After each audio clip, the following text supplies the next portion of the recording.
Cancer एक ऐसा शब्द जो सिर्फ एक बीमारी नहीं बल्कि एक डर का नाम बन चुका है।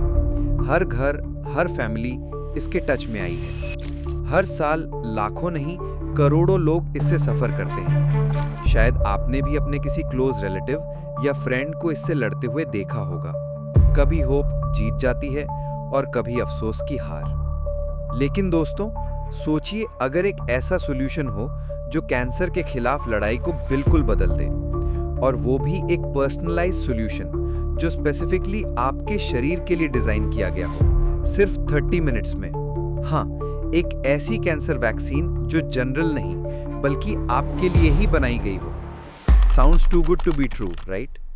लेकिन कुछ दिन पहले रशिया ने क्लेम किया है कि उन्होंने एक revolutionary mRNA cancer vaccine develop कर ली है।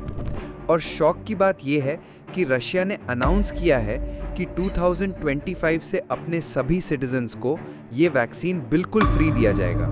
उनके मुताबिक प्री क्लिनिकल ट्रायल्स में ये वैक्सीन कैंसर सेल्स के ग्रोथ को रोकने में सक्सेसफुल रहा है।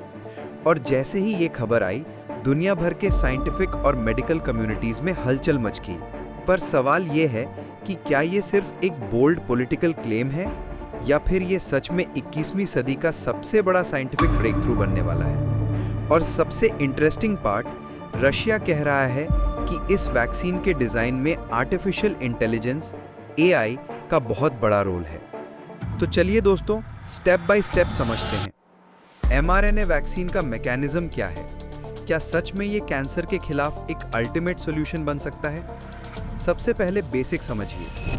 कैंसर एक ऐसी कंडीशन है जब हमारे बॉडी के नॉर्मल सेल्स कंट्रोल खो देते हैं और अनकंट्रोलेबल डिवाइड करने लगते हैं। ये सेल्स नए नए टिश्यूज इन्वेड कर लेते हैं और धीरे धीरे पूरा शरीर वीक कर देते हैं।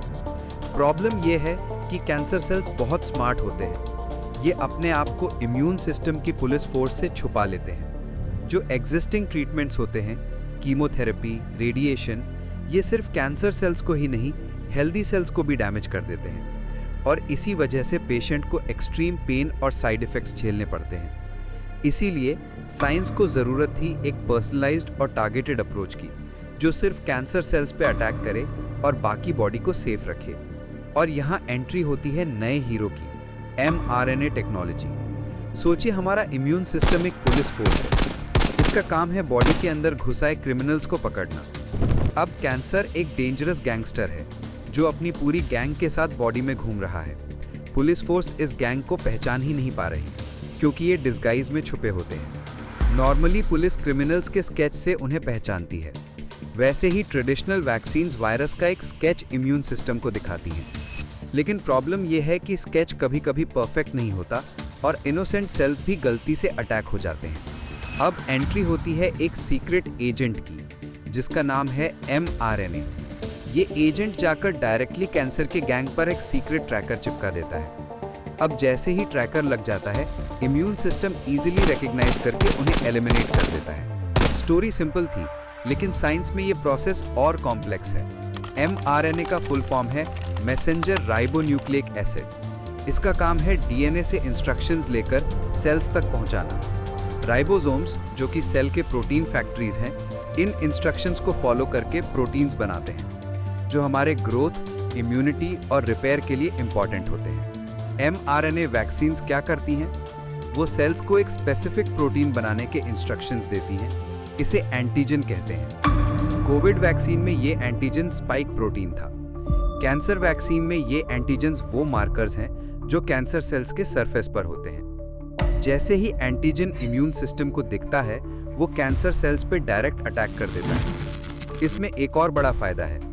एक ही mRNA वैक्सीन में मल्टीपल एंटीजन्स टारगेट किए जा सकते हैं। मतलब कैंसर के अलग अलग कॉम्प्लेक्स फॉर्म्स के लिए एक पर्सनलाइज्ड डिजाइन पॉसिबल है।